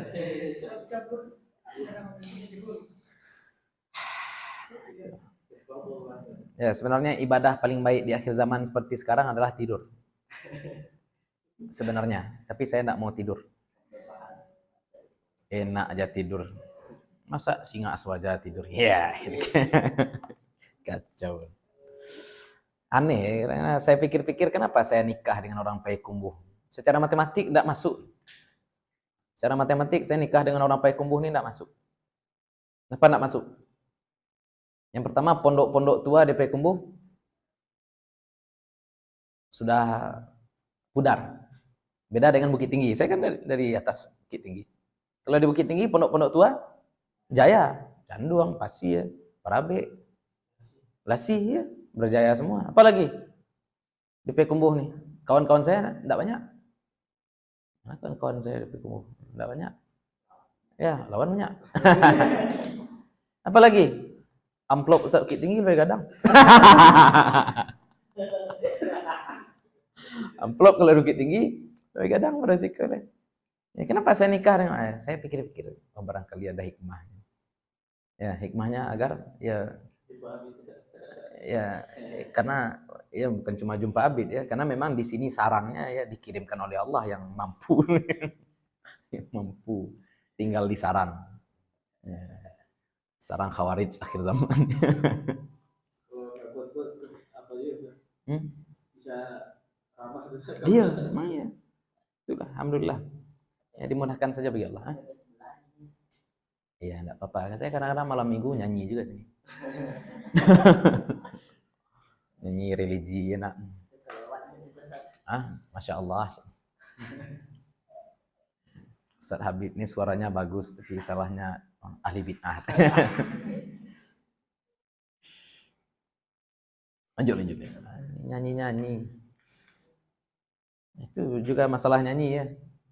Ada nyanyi tanpa musik, ada musik tanpa nyanyi. Ya enggak? Ada nyanyi tanpa musik. Nyanyi tanpa musik itu sama dengan syair? Sama dengan syair. Boleh syair? Boleh syair. Ka'ab bin Zuhair, contoh, dikasih burdah oleh Nabi. Karena menuliskan mengubah syair memuji Nabi. Berarti syair saja boleh. Banat Su'ad juga. Banat Su'ad itu kan juga adalah syair memuji Nabi. Bahkan dibuka dengan ghazal. Ya. Jadi cara orang Arab menyusun syair itu apa? Di awal-awal dibuat dulu gombalan-gombalan. Gombalan-gombalan yang tidak ada kaitannya dengan isi. Sampiran ya kalau dalam pantun. Ya. Sampiran. Kalau dalam pantun bahasa Indonesia atau pantun Melayu, sampiran itu 2 atau 3 bait saja. Ya, 2 bait atau 3 bait saja. Kalau 3 bait, sampiran isinya juga 3 bait, kan seperti itu. Karatau madang di ulu, babuah babungo balun, merantau bujang dahulu, di rumah baguno balun. Nah, itu contoh. Ya, di Minang kan 2 contoh seperti itu. Kalau di Arab panjang dulu ghazalnya. Ghazal namanya istilahnya. Itu contoh, dan itu diakui oleh Nabi SAW. Berarti ada syair-syair. Ghazal tuh syair-syair gombal ya. Syair gombal, syair cinta ya. Ada. Contohnya Banat Su'ad. Banat Su'ad. Dalam kisah syair Banat Su'ad tuh dia menggombali perempuan yang dia cintai bernama Su'ad. Ya. Itu cerita di ujungnya baru memuji Nabi. Diakui oleh Nabi SAW. Nah, itu contoh. Nah, sekarang musik tanpa syair bagaimana hukumnya? Nah, itu makanya hukumnya harus diselesaikan satu-satu ya. Ada lagu tanpa musik, ada musik tanpa lagu. Ada musik tanpa alat musik? Ada lagi ya, beatbox. Berarti banyak ya. Ketika bahas musik nggak bisa general. Jangan generalisir. Klason telotet om. Itu musik juga itu. Ya. Gimana kalau orang bisa meremik suara rem? Ada orang meremik suara jangkrik. Ya enggak? Jangan enak. Ya, banyak. Gimana kira-kira? Itu makanya tidak bisa generalisir. Ya, tidak bisa generalisir. Makanya kalau saya pribadi melihat sekarang untuk masalah musik, kita tidak lihat dari alatnya lagi. Karena sekarang alatnya sudah sintetis semua. Alat musik sudah sintetis semua, buatan semua. Tidak ada lagi suara asli, itu tidak ada lagi sekarang. Kalau yang hasil studio ya, hasil studio sudah jarang suara asli, semuanya dibuat secara digital. Berarti yang kita lihat sekarang apa? Syiarnya. Ya, musik pengisap ganja, reggae, haram. Ya, boleh. Itu contoh. Genre. Lihat genrenya. Tapi jangan dengar musik pula nanti ya. Kecil sabib dah haram dah. Undai kulot semua ya. Dengar dengar kaji. Saya pribadi dulu saya kalau bawa mobil jauh ya dengar lagu saya misalkan. Kan tuh enggak. Saya lihat di YouTube itu ada kajian Buya Yahya, kajian Kiai Nur Rahmat. Sekarang saya sudah khatam kaji Buya Yahya sudah berapa kitab. hanya dari YouTube. Modal saya apa? Dengar sambil bawa mobil. Cuma modalnya apa? Dengar sambil bawa mobil. Ada kan kajian Syama'il Muhammadiyah Ustaz Bituh Purnomo selama bulan Ramadan 30 hari. Kalau misalkan satu kajian 1 jam, ya enggak berapa? Kan bisa khatam tuh sebenarnya. Ini malah kita pakai waktunya untuk dengar lagu, rugi lah. Ya, ada yang lebih baik, lakukan yang lebih baik. Sia-sia kita. Ya, di YouTube banyak tuh ya. Di YouTube kita temukan apa yang kita cari. Cari mukbang dapat tembuikun. Ya. Cari ilmu dapat Buya Yahya dapat. Dan saya pribadi rekomendasikan Buya Yahya karena kajian beliau di YouTube itu ada kurikulumnya. Ada runut. Kalau Ustadz Adi Hidayat dan Ustadz Somad bagus juga akan, tetapi jarang ada yang mengkhatamkan kitab. Ya, tematik saja. Sini kalau Buya Yahya itu memang taklim. Kalau Ustadz Somad dan Ustadz Adi Hidayat tausiah. Tausiah penting, taklim jangan tinggal. Dan kita manfaatkan semua yang kita punya untuk khidmah ilmu. Oke. Nah, jadi itu qiraat ya. Ya banyak lo diktur. Saya enggak tahu, pas saya ngedit video ternyata bahas kitab cuma 4 halaman tapi cerita lain banyak. Ya, mudah-mudahan cerita lainnya tetap bermanfaat ya. Iya. Itu enaknya non formal, kita enggak terkejar waktu ya. Kalau di sekolah tuh paniang Pak, sebentar lagi UAS, kitab alun tamat balah kakak. Ya, kalau sekarang enggak. Hanya FVP, gaji ketik lah. Kasihan guru tuh. Kalau pegawai pulang kantor selesai. Waktu keluarga di rumah. Guru tuh pulang dari mengajar enggak selesai. Ya, sampai malam mengerjakan RPP, ngisi laporan. Gajinya sekian. Kasihan. Nah, jangan jadi guru ya. Jadi koruptor aja cepat kaya. Pelihara tuyul. Atau bikin TikTok kemudian sewa nenek-nenek sekitar rumah cari gayung, mandi lumpur. Jadi untuk cepat kaya tuh gampang. Tapi untuk kaya dan bermartabat tuh susah. Ya, martabat sebagai manusia susah. Kacau. Lanjut. Wa syar'an taukilu malikin. Nah, si pemilik harta taukil, mewakilkan. Ada orang memiliki harta, ada orang memiliki harta. Ya, dia melakukan taukil, dia serahkan hartanya kepada orang lain. Bija'li malihi. Ya, dia mewakilkan, si pemilik mewakilkan apa? Bija'li malihi, dengan menjadikan hartanya biyadi akhara, di tangan orang lain. Ya. Dia jadikan hartanya di tangan orang lain dengan akad apa? Taukil. Jadi dia serahkan hartanya kepada orang lain untuk mengembangkan harta tadi. Lihat tajira fihi, untuk berniaga fihi pada harta tadi. Lihat tajira, untuk berniaga dia pada harta tadi. Nah ya. Jadi dia serahkan hartanya kepada orang lain untuk niaga. Warribhu mustarakun bainahuma. Warribhu, dan labanya mustarak. Mustarak artinya apa? Mustarak dimiliki bersama, bainahuma, antara keduanya. Mustarak itu sama dengan syirik ya. Syirik apa artinya? Ya. Labanya bersekutu. Labanya bersekutu. Jadi istilah-istilah ini jangan disama-samakan ya. Syirik dalam fikih, dalam tauhid beda dengan syirik dalam fikih. Ya, syirkah. Syirkatun, syirku kan sama. Syirik. Mustarak. Syirik bahasa Betawi beda lagi. Beda lagi. Syirik. Kalau syirik bahasa Minang beda lagi. Ya, syirik ayam.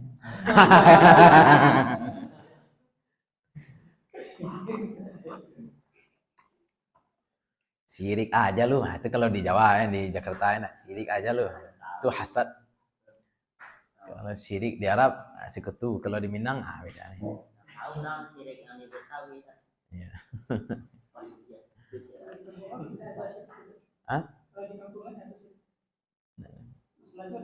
Iya. Syirik. Arkanul qiraat. Beda-beda tempat bahasanya beda ya. Kalau di Jawa ci itu air kan? Iya, Mbak ya. Kalau Jawa Barat ci itu air, Mbak, atau sungai? Ci sungai. Kalau di Minang ci itu kan kotoran. Ya, ci ayam. Ci burung. Ya, kalau orang Cina ci itu kakak enak. C. Ya, cici, sino. Koko, abang enak. Hah? Kalau di kita baju. Iya, baju koko. Oh, ini astagfirullahaladzim, bukan baju muslim berarti ya. Baju koko, baju Cina. Ini kerah apa nih? Kerah Cina. Jepang enggak ada kerahnya ya.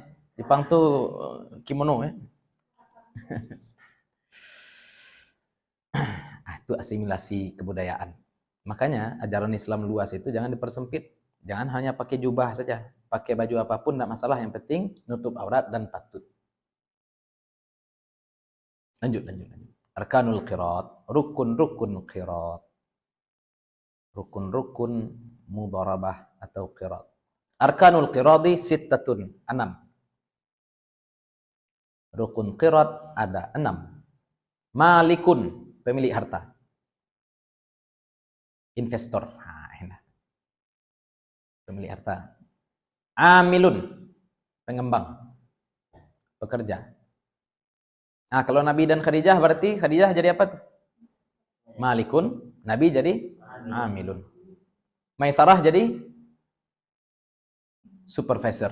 Hai, menemani selain membantu juga memberikan laporan kepada Siti Khadijah nanti bagaimana jalannya usaha dikembangkan oleh Nabi Muhammad. Iya, quality control ya. Tapi dulu tidak sejelimet sekarang ya. Ada lagi HRD loh, sekarang kan rumit.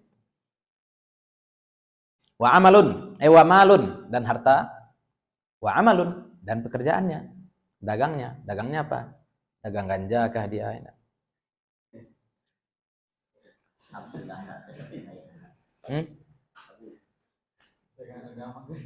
Dagang agama enak. Oi, mantap. Andai orang-orang tahu bahwasanya zat-zat sekitar kita ini banyak yang bisa bikin mabuk, rusak. Ya, syukur ignoran ya. Syukur orang banyak ignoran. Ya. Andai tahu orang zat-zat sekitar kita ini banyak yang bisa bikin mabuk, bahaya. Amal, makanya kita amal itu yang jelas-jelas saja ya, yang jelas-jelas halal ya. Jangan aneh-aneh. Waribhun dan laba. Kira kok ruginya kakak. Nanti kita bahas ya. Waribhun dan untung. Maksudnya kalau asumsi untung itu ada, kita bagi berapa? Sebenarnya seperti itu. Wasighatun dan sighat. Dan lafaz.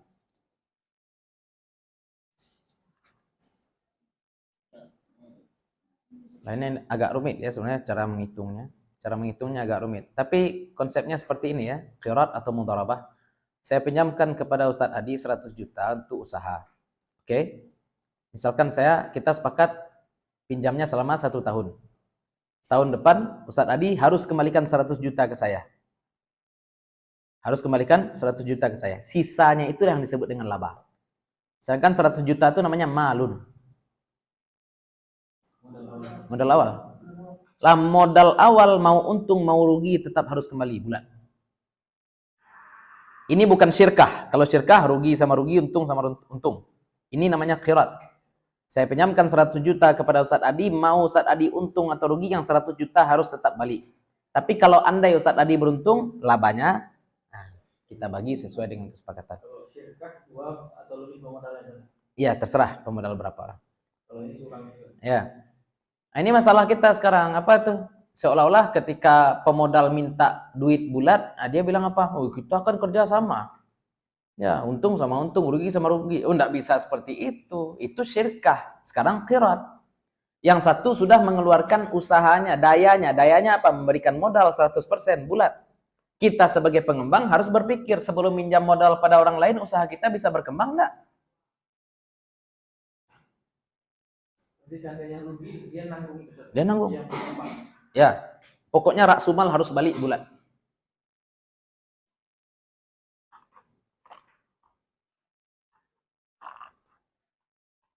Raksumal harus balik secara bulat. Nah, jangan bilang zalim ya, enggak. Kalau enggak dibuat seperti itu konsepnya, maka setelah dikasih modal dia angkang kaki aja. Ada rugi tanggung sama duonya sih. Enggak bisa. Kasih modal kebun cabai enak 5 juta. Setelah kasih modal kebun cabai, dibeli bibit, ditanam, kemudian lalu saja lah, enggak diracun, enggak disiang, enggak dirawat, mati cabai, gagal panen. Apa katanya? Kita kan usaha berdua. Usaha berdua. Usaha kamu, saya modali. Kita sudah kasih modal, dianya yang malas kerja, kemudian rugi tanggung berdua. Itu yang membuat rusak yang tengah masyarakat. Enggak. Makanya kalau misalkan paham ya, amil pekerja modal ini kalau paham dia bahwasanya uang invest di awal harus dikembalikan bulat, dia tidak akan main-main usaha. Ya, dia tidak akan main-main. Orang mau memberi kita modal 5 juta, 10 juta itu tanda dia percaya pada kita. Itu khianat itu kita namanya.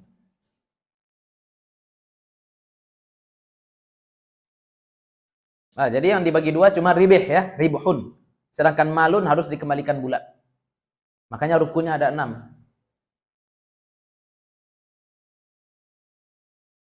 Dah Hasan? Dah ya? Oke. Kita rehat. Harus dibagi dua Ustaz? Atau Tergantung, sepakat. Berapa persen boleh.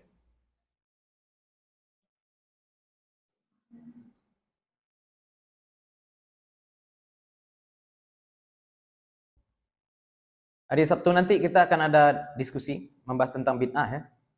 Polemik bid'ah, makna bid'ah itu apa, makna sunnah itu apa di Masjid Al Ihsan sini. Tanjung Gadang ya. Masjid Al Ihsan Tanjung Gadang yang di depan. Kita dialog, kita sudah undang 7 undangan untuk kawan-kawan Abid. Kita sudah kirim 7 undangan, tapi 6 undangan sudah di-reject. Maksudnya enggak bersedia datang. Ya yang penting kita usaha ngundang ya. Jangan nanti datang orang kemudian dikatakan, ini ustadz-ustadz hanya berani monolog. Tidak. Kita siap untuk dialog dan kita sudah undang 7. Bulan kemarin kita membahas zikir dan doa bersama, kita undang 2 orang dan dua-duanya menolak datang. Tidak bisa datang. Ya sekarang 7. Harapan kita adalah agak 2 bisa datang. Ternyata 7-7-nya nampaknya juga tidak akan bisa datang. Entah tidak bisa datang, entah wallahu alam. Ya, tapi pokoknya kita tetap usaha. Ya tapi ya, tolong nanti ini kan ya, disebarkan. Ya, hadiri bersama-sama biar ramai juga. Nah, terutama kawan-kawan ya. Kok ada grup organ, kirim ke grup organ. Ada grup alumni SD ini, kirim ke grup alumni SD. Ada grup apalah, pokoknya grup-grup gabut pun kirim. Ya, nanti kita kirimkan di grup pamfletnya ya. Tinggal di-share saja. Karena acara muzakarah yang pertama, muzakarah tentang zikir dan doa itu ya lumayan ramai yang datang. Tapi banyak yang peserta yang datang, saya pun baru tahu hari H. Tadi sore baru dikasih tahu Pak Haji bahwasanya akan ada acara. Oh berarti agak kurang. Ya agak kurang ini kita. Malam, Mbak Daisa. Ya memang utamanya untuk Payakumbuh. Harapan kita nanti kita bisa buatkan juga di Bukit Tinggi, Padang Panjang, Padang. Karena kawan-kawan kita ada setiap daerah dan ya junior-junior kita juga sebenarnya alumni Al-Azhar yang wasati, Azhari. Insyaallah nanti bisa kita buatkan juga di daerah-daerah yang lain. Ya. Kita rehat sejenak. A few moments later. Bismillah, alhamdulillah, wassalatu wassalamu ala rasulillah. Kita lanjutkan. Syarat-syarat. Tadi rukunnya ada 6, sekarang syarat-syarat. Syartu malil qiradi. Syarat harta qirat. Syarat harta mudarabah. Syartu maliki malil qirat. Syarat pemilik ya. Syarat pemilik harta qirat adalah sihhatu mubasyaratihi ma qarada fihi. Sah. Kalau dia yang langsung mengembangkan harta juga sah. Sihhatu sah mubasyaratihi, nyentuh langsung, menangani langsung, mubasyarat itu menangani langsung, ma qarada fihi, harta yang ia qarada, investasikan, harta yang ia pinjamkan padanya. Jadi kalaupun dia yang langsung menangani harta tersebut sah. Berarti tidak boleh orang gila invest. Orang gila bisa jadi dia kaya, bisa jadi dia punya banyak duit. Boleh dia berusaha dengan hartanya orang gila? Tidak boleh. Menginvestasikan juga tidak boleh. Yang boleh siapa? Walinya. Wali bisa bil ma'ruf ya. Syurutu amilil qirat, syarat pekerja qirat atau pengembangnya. Syurutu amilil qirat di salasah. Ada 3. sihhatu mubasyarati tasarrufil ma'dzuni fihi li nafsihi. Sah mubasyarati, ya, menangani langsung tasarruf transaksi. Sah menangani langsung transaksi al-ma'dzuni fihi, yang diizinkan padanya li nafsihi, bagi dirinya. Nah, dia pun boleh kita investasikan duit kita ke anak kecil? Enggak. Karena anak kecil enggak bisa ya menangani langsung harta, enggak bisa dia. Pada orang gila enggak boleh juga. Pada orang goblok dia balik berakal tapi goblok, safih ya, dalam bahasa fikih safih, orang yang mahjur. Enggak boleh. Kita nak bilang dia idiot, enggak goblok. Ya, enggak bijak dalam memakai duit, enggak boleh. Wa ta'yinuhu, dan jelas orangnya, ta'yin. Jelas orangnya. Ngasih apa sajalah, kembangkan duit saya, enggak bisa, harus jelas orangnya siapa. Wa yastaqilla bil amali, dan bahwa merdeka dia dengan pekerjaan. Merdeka dia mandiri bekerja. Berarti pemodal jangan ikut kerja, karena kalau pemodal ikut kerja berarti namanya syarikat lagi. Nanti kalau misalkan tidak berlaba jadinya gimana? Apa kata pekerja? Ini gara-gara kamu ikut kerja nih, saling menyalahkan nanti. Ya, saling menyalahkan nanti. Pokoknya qat'un niza, kita putuskan sesuatu yang barangkali akan menimbulkan niza nanti. Nah, dia ikut mengawasi silahkan, tapi ikut kerja jangan, karena kalau ikut kerja nanti seandainya tidak berlaba, nah dia akan bilang, oh ini kenapa tidak berlaba nih, ini gara-gara kamu ikut kerja nih. Ya. Lanjut.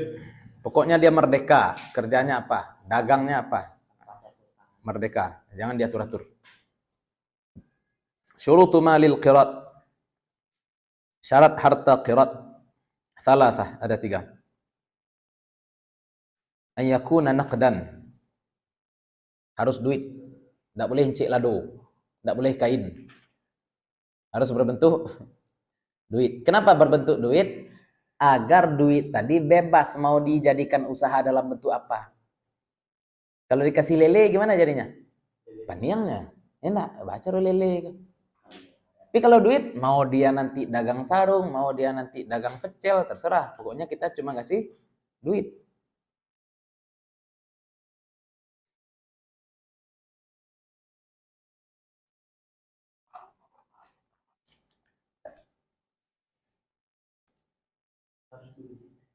Duit khalisan. Ya, duit asli. Jangan duit campur-campur. Ya, saya kasih kamu duit dan ide usaha. Nah, ide usaha. Duit ya duit saja. Nah, ide saya ini nilainya 3 miliar nih. Nah, ada cerita. Nah, pokoknya dia mau usaha apa, dia merdeka. Wa yakuna ma'luman, dan bahwa diketahui. Duitnya apa, rupiah kah, dolar kah, jelas makluman. Apa saja yang diketahui, jinsan, jenisnya, qadaran, kadarnya, sifatan. Ini kalau emas ya, jenisnya misalkan emas, kadarnya 5 dinar. 5 dinar ini sifatnya bagaimana? Koin. Ya, kan bisa jadi emas tuh emas bubuk, enak.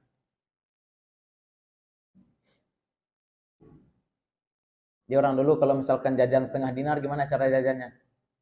Balahnya pitih, nah. Iya, kan emas seperti itu. Dibelahnya emas.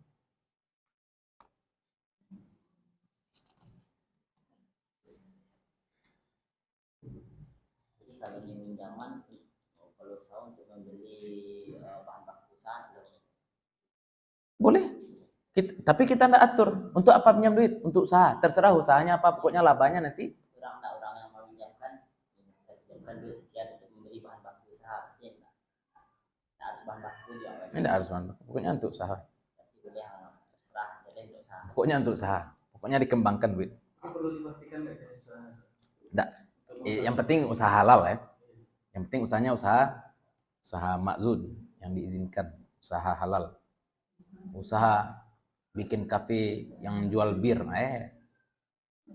itu masalah bank konvensional di situ. Kenapa? Karena bank konvensional tidak selektif memilih nasabah. Bisa saja bank konvensional memodali usaha yang haram. Ya, makanya kalaupun kita katakan kita nabung di bank, tidak riba, misalkan kita katakan. Kenapa? Karena kita nabung di bank itu bukan meminjamkan uang kepada bank, tapi kita sedang nitipkan uang ke bank. Ya. Tapi kalau kita nitip duit di bank konvensional memutar duit kita ke usaha halal atau usaha haram? Campur. Makanya sebenarnya kita ingin agar bank itu jelas-jelas saja lah. Bikinlah bank syariah.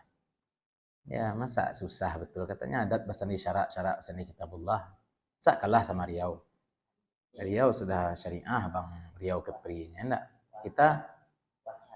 Kita yang dipamerkan ibadah pemimpin tuh puasa Senin Kamis. Nenek saya pun bisa puasa Senin Kamis.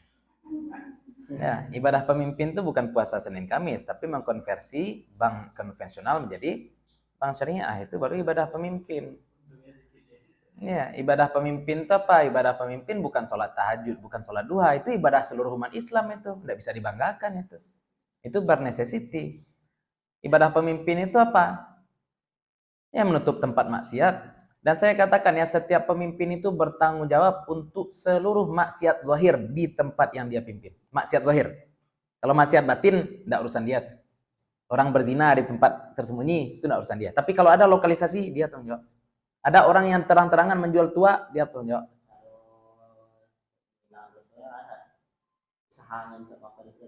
Ya, harus ada usaha lah. Masa dia tutup mata saja? Sekian banyak. Ya kalau saya pribadi kalau bilang kalau tidak siap jadi pemimpin tidak usah. Jadi kalau yang bertanggung jawab itu pimpinannya. Pimpinan lah. Ya misalnya sekarang banyak organ cabul misalkan. Itu zahir atau batin? Zahir itu. Masa pemimpin cuma menghimbau? Ya, kami himbau agar masyarakat tidak mengadakan organ. Iya, menghimbau itu tugas ulama. Pemerintah tugasnya memerintah. Ya, memerintah atau melarang. Kami melarang. Berarti kalau misalkan orang masih melakukan, bisa ditangkap. Itu baru tugas pemimpin. Kalau menghimbau itu tugas ustadz. Ini aneh aja. Ustadz disuruh melakukan tugas pemimpin. Ya kan? Ya. Pak katanya digrebek kafe cabul di Payakumbuh. Nih, mana ulama nih? Ya, ulama dikasih mobil dinas enggak? Kasih saya mobil dinas, kasih saya pistol, kasih saya seragam, kasih saya gaji 8 juta sebulan. Sip. Tugas ini harus dia tempat ulama. Karena kalau di konversi ke bank Karena syariah, jelas kelihatan. kalau di konversi ke bank syariah benefitnya jadi kurang. Benefit kurang lah. Tidak tahu kita ya. Allahu a'lam. Itu tugas berat, memang tugas berat. Makanya pemimpin itu harus tahu tugas. Apa yang dikejar jadi pemimpin sebenarnya? Jadi problemnya di mana? Kenapa di lama seperti itu? Allahu a'lam. Allahu a'lam. Jadi pemegang saham, ya, tapi Riau kenapa bisa? Kan itu masalah kita. Kenapa Riau bisa? Kita tidak bisa. Pak, ini KPMG, pemegang saham itu gubernur. Allahu a'lam. Saya pribadi pokoknya itulah, pemilu ini rumit ya. Pemilu ini rumit. Kalau sudah pemilu ini orang semuanya mewakili Ka'bah semua. Ya. Tapi yang diakui Ka'bah siapa kan itu? Ya. Semua orang mengakui mencintai Laila, tapi yang diakui Laila siapa? Lanjut. Syarat harta khalisan kemudian diketahui ya. Lanjut. Ayakuna muayyanan, dan bahwa adalah dia jelas. Muayyanan itu jelas dan bukan utang, dikasih secara kontan. Muayyanan di sini maksudnya kontan ya. Muayyanan itu terlihat mata, ain. Tidak boleh utang. Saya kasih kamu modal 100 juta ya, tapi modalnya bulan besok. Usahalah kamu dulu. Apa-apaan itu?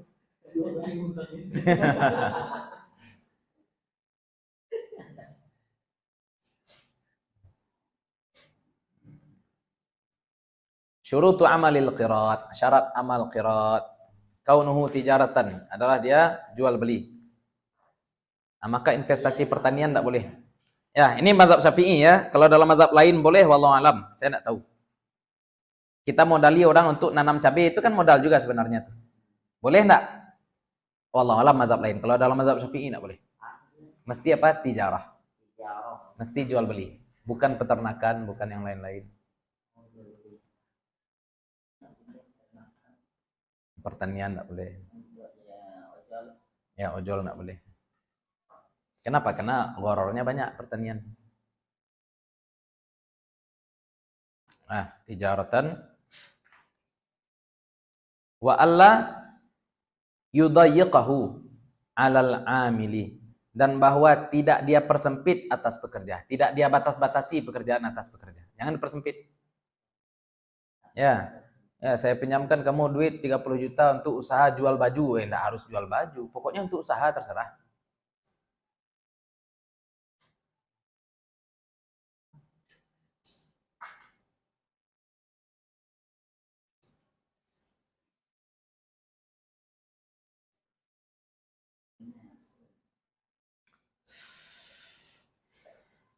Syurutu ribhil qirat, syarat laba. Kaunuhu lahuma, adalah laba milik keduanya. Kalau harta di awal milik siapa? Milik pemodal. Kalau milik pemodal, balikkan bulat-bulat ke pemodal. Tapi kalau laba dimiliki bersama, ini yang dibagi. Tergantung berapa persen perjanjian. Kaunuhu lahuma, adalah laba itu milik berdua, lahuma, milik berdua, milik keduanya. Wa ayyushrata lil amili minhu juz'un ma'lumun bil juz'iyah, dan bahwa disyaratkan bagi pekerja minhu, dari laba itu. Jadi bagi pekerja disyaratkan dari laba, apa yang disyaratkan? Juz'un ma'lum, bagian yang jelas, bil juz'iyah, dengan persentase. Juz'iyah itu persentase. Ya, bukan 2 juta, 3 juta, tapi 30%, 40%, 50%. Kalau 3 juta, 50 juta enggak boleh ya. Ternyata labanya cuma 30 juta. Disyaratkan di awal 50 juta, kan nganggu jadinya. Persentase, juz'iyah. 1/3, 1/5. Syartu sighatil qirat. Syarat sighat qirat. Akadnya seperti apa? Syartu sighatil bai', sama dengan sighat al-bai'. Sesuai antara ijab dan qabul. Ya, tidak ada jeda, seperti itu. Suratul qirat, bentuk qirat. Ayyaqula Zaidun li Amrin qarattuka fi hadhihi alfi dinari ala anna ribha bainana. Fa yaqulu Amrun qabiltu. Bentuk qirat, berkata Zaid bagi Amar. Ini bukan aqrattuka ya, bukan qarattuka, tapi qarattuka. Makanya kita katakan tadi babnya bukan bab if'al atau bab fathu kasrin, fathu dhammin, sulasi mujarrad, enggak. Tapi babnya adalah bab mufa'alah. Makanya fi'il madinya fa'ala. Qaradtuka, aku qiratkan akan engkau, fi hadhihi alfid dinar, pada ini 1000 dinar. Aku qiratkan kepada engkau dalam 1000 dinar ini, ala anna ribha bainana, atas syarat bahwa laba antara kita. Atas syarat bahwa laba dibagi antara kita. Fayaqulu Amrun, berkata Amar, qabiltu, saya terima. Nah, ini namanya apa? Qirat. Kalau jual beli di masa Rasulullah SAW itu simpel. Kenapa? Karena jual beli itu ada musimnya. Kalau di kita jual beli itu seumur hidup enak. Terbayang ya, Nabi berangkat ke Syam di musim dingin. Pergi ke Syam di musim dingin. Pulang dari Syam langsung dihitung. Modal kemarin berapa? 100 dinar. Laba total duit berapa? 2000 dinar. 100 dinar kasih ke Siti Khadijah. Sisa bagi. Kan seperti itu. Ya enggak? Tapi kalau orang dimodali 100 juta, kemudian dia sewa ruko, terbayang ya? Dia sewa ruko dengan 100 juta tadi. Dia isi ruko. Sewa ruko 50 juta, isi ruko 50 juta. Setahun kemudian, gimana caranya? Berapa asetnya? Berapa? Kapan balik modal? Itu rumit. Makanya caranya bagaimana? Perbarui saja kan, selalu. Berarti nilai ruko dan isinya 100 juta, laba bersih saja dibagi. Laba bersihnya saja yang dibagi. Lebih betul ya? Abi mana atau lemah? Lemah saja. Cancel saja. Kita hampir selesai juga ya. Nah, jadi itu ya tentang jual beli investasi jangka panjang. Jadi laba saja per bulan dibagi-bagi terus. Tapi ujung-ujungnya di akhir akad 100 juta tetap harus balik. 100 juta di awal itu tetap harus balik. Nah, ini beda qirat dengan qarat. Kalau qarat modal saja. 100 pinjam, 100 balik. Kalau qirat 100 pinjam, 100 balik. Labanya bagi dengan persentase. Jadi ada contoh kasus begini. Kalau salah satu syarat yang tadi kan harus jelas bagian untuk Persentase. laba. Ya. Nah, kalau ada kasus dia minjam emas harga 100 juta gitu lah. Ya. Misalnya, untuk dia berusaha, terus dia menjanjikan laba nanti dikasih, tapi nggak jelas persentasenya. Iya, nggak jelas persentase, gharar juga jadinya. Gharar jadinya. Ya berarti misil jadinya. Standarnya berapa persen biasanya? Balik. Itu kalau akadnya korat. Kalau akad qirat, Kayak kira misalnya. Ya. Kalau akadnya utang, akad utang ya sudah, berapa pinjam segitu balik. kalau misalnya dia kasih itu udah. Itu qardul hasan.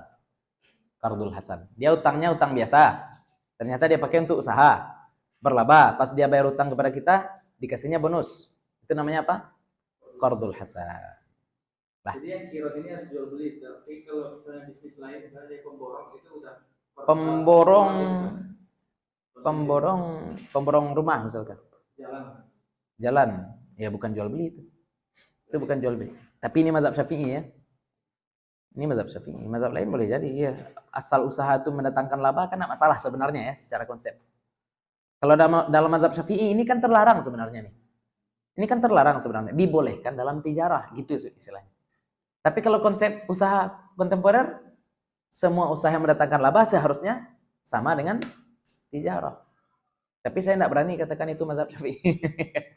Tidak berani katakan itu mazhab Syafi'i. Lah, di situ dulu. Mudah-mudahan bermanfaat bagi para masyayikh, terutama untuk kami pribadi yang menyampaikan. Mudah-mudahan selama duduk sini Allah bakar dosa-dosa kita, Allah tambahkan tabungan amal kita, Allah sayangi orang tua dan guru-guru kita. Allah kumpulkan kita nanti bersama-sama dengan orang-orang soleh, para syuhada, para nabi, dan mudah-mudahan kita mendapatkan syafaat dari Nabi Muhammad SAW.